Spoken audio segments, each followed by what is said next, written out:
When discussing Mortal Kombat, most would be pretty quick to lump topics of discussion into either the 2D era or the contemporary reboot, and there's space in between that often goes unacknowledged after the original trilogy but before the games reached their newfound glory with 2011's Soft Reset.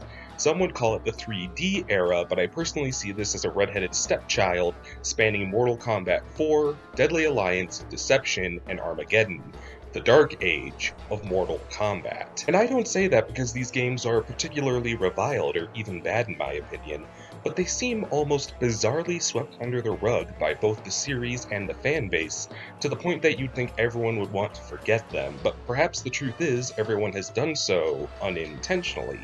What caused these games to become so overshadowed by their peers? What do they lack that today's player base and creators surrounding Mortal Kombat apparently attain from the series' contemporary status?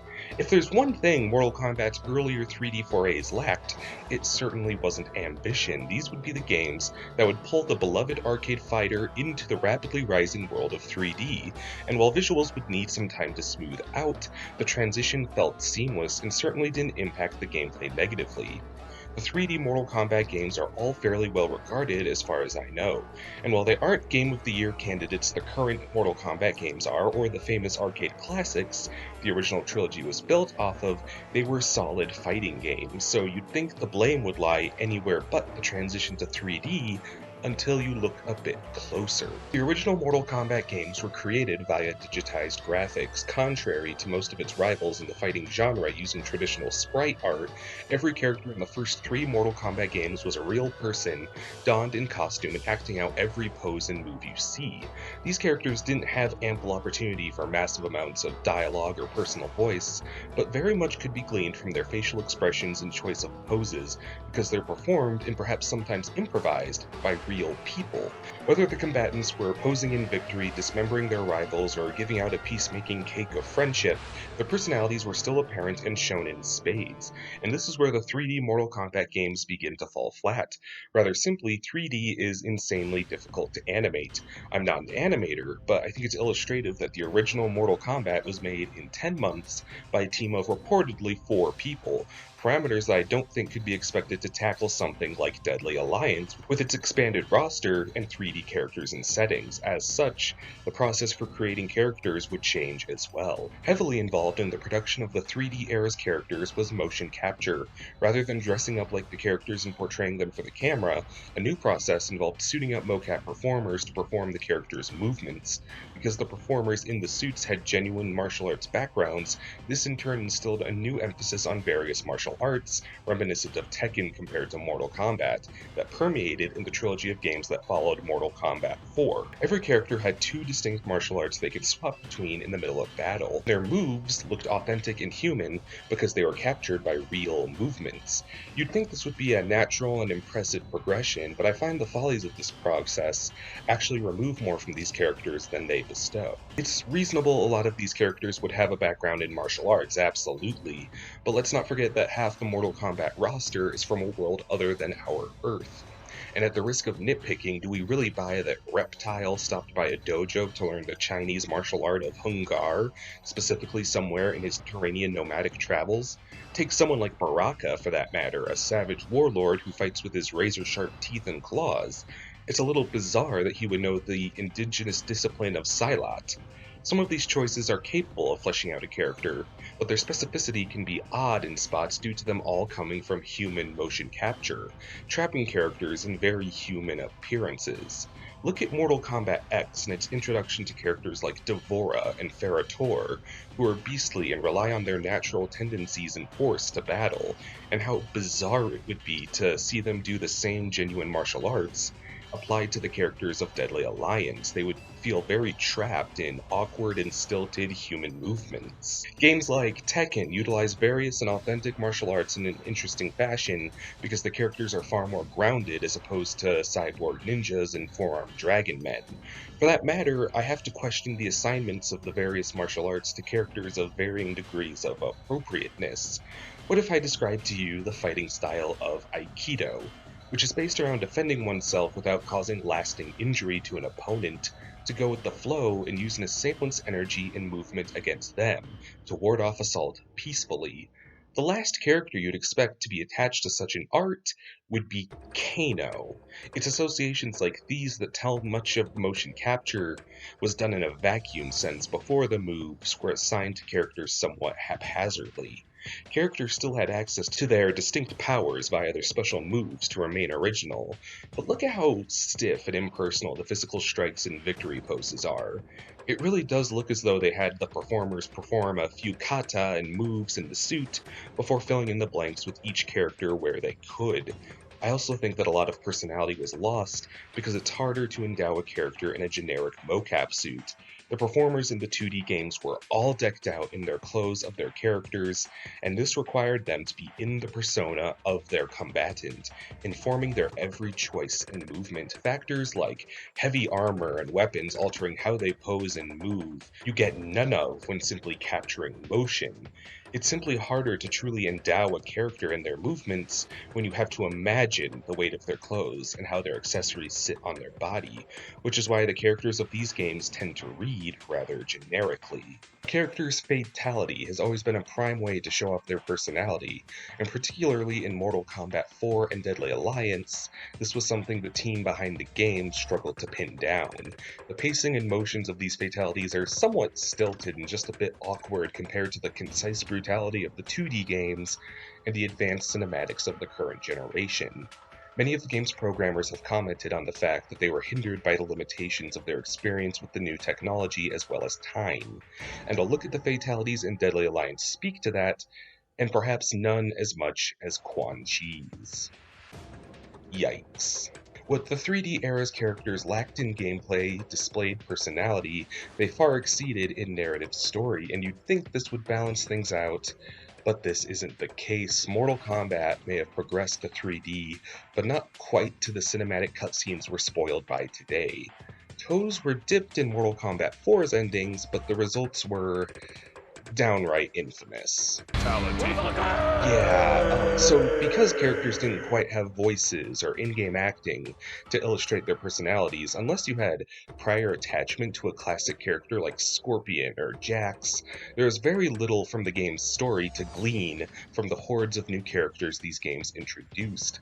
Combined with the fact that the game's storylines had grown more complex and sordid than ever before without cutscenes to properly tell it, it's significantly harder to really summarize Mortal Kombat Deadly Alliance or Deception compared to the original trilogy or even the games today. There was a very thick narrative behind these fights, but the only way to really explore that was via massive walls of text. For that matter, these bios were usually unlockables, accessed deep in the game's extra content, as if completely extraneous.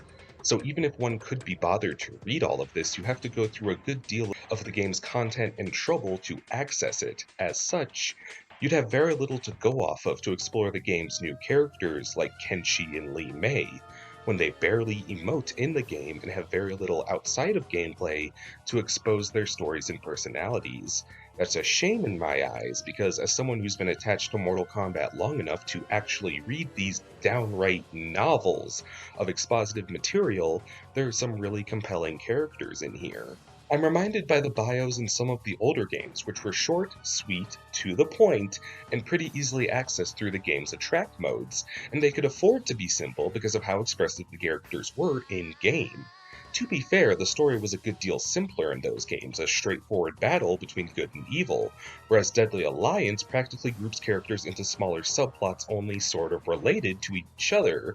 I wonder how many of us recall that the vampire Nitara manipulated and betrayed Cyrax and Reptile to attain a magical orb that would free her realm from Outworld. A plot that almost sounds like Mortal Kombat Mad Libs, frankly. It wasn't just the characters that were hard to get a grasp on, their stories were dense and almost strictly text narrated, which didn't help the storytelling. I feel this is best illustrated by my personal favorite character confined to the Dark Age, Dairu, a former soldier who fought in the name of law and order until his wife and child were murdered. Dairu jumped to a conclusion that as to his family's killer and exacted revenge, only to realize he killed an innocent man and found himself thrown in jail. He escaped and now exists as a cynical and ambivalent mercenary in the middle of the war between Order Realm and Chaos Realm. a figure of ambiguity in a conflict between forces that are black and white in their viewpoint, an officer of peace thrown into chaos and betrayed by both forces. I find this story so fascinating, but he's one of the most widely ignored Mortal Kombat characters, because there's no actual narrative device to get this story across, besides moving from Deadly Alliance to Deception, there was immense progress in 3D animation. Some issues still persisted, but there was a world of difference that can be seen in the fatalities alone. They flow so well, and the poses and gestures feel way more natural. And look how much personality is put on display in these, how Darius mocks his foe after dismembering and rearranging them, how Cobra shoves the severed heart of his foe into their mouth, literally rubbing his victory in their face, and the achievement in macabre animation that is Havoc. Compared to Mortal Kombat 4 and Deadly Alliance, Deception really did seem like a step in the right direction. And then Mortal Kombat Armageddon came along. Armageddon was the Mortal Kombat team's most ambitious endeavor yet, a finale to the Mortal Kombat saga that would include every single combatant that had ever been in a Mortal Kombat game, creating a monstrous sum of 64 playable fighters. It is a Herculean task to even create one fighting game character who feels balanced and fulfilled, and given how impersonal the characters had felt thus far in the 3D trilogy, you can imagine how downright lifeless the characters in Armageddon felt when the workload grew to 3 times the prior largest lineup of characters. There are countless interviews of the designers and creators of the game saying distinct features for each fighter had to be cut because of the mocap technology's limitations combined with the crunch of designing 64 characters, necessitating the narrowing of attention when working on each one. This was the last chance the 3D era characters would get to shine, and their chance was more or less shot in the leg from the word go. Take Kai, a monk introduced in Mortal Kombat 4, who is the apprentice of Liu Kang, modeled after Bruce Lee's real-life peer in martial arts, Kareem Abdul-Jabbar. An awesome real-life inspiration.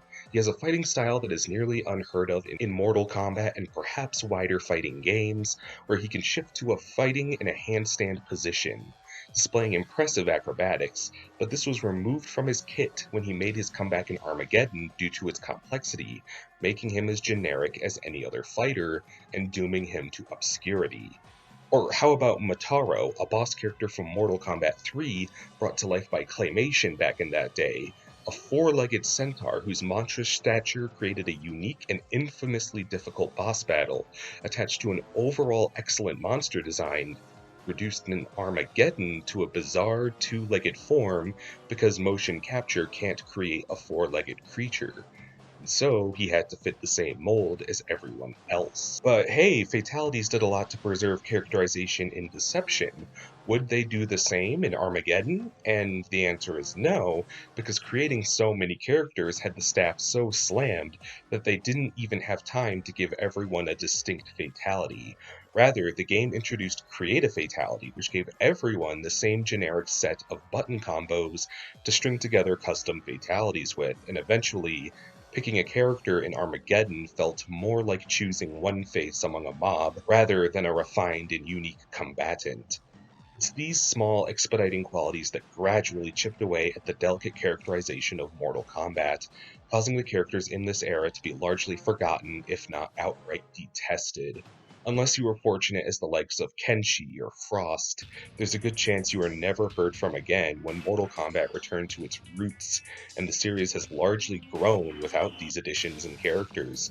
On one hand, I like all of these 3D games and wish the involved characters were more widely acknowledged, but at the end of the day, some fat has to be trimmed to make sure a reboot runs smoothly and lets new fans in.